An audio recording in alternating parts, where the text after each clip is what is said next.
Hello guys, see this is Ambuja cement.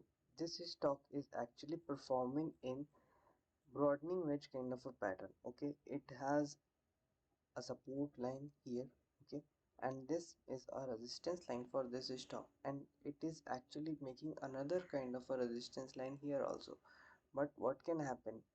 Two things can only happen in this stock. Okay, either this stock will go towards the upside. Okay, it will go towards the upside, it will form cup and handle kind of a pattern and give a breakout for the target of 319.20.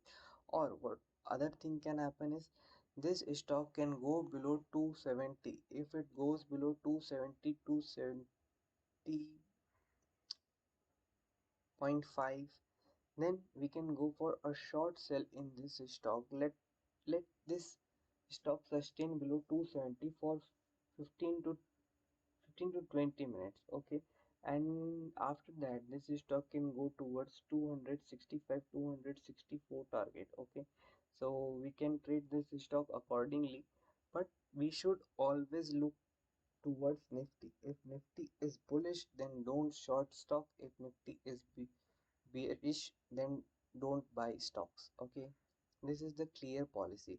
And as far as now, let's see what will happen, how the market and Asian market will react on that coronavirus, some sort of a relief fund which US government has granted. Let's see what happens, and in the morning, in the pre-opening session, you will come to know what kind of opening our share market is giving, and then we will plan our trade accordingly. Okay, thank you for watching.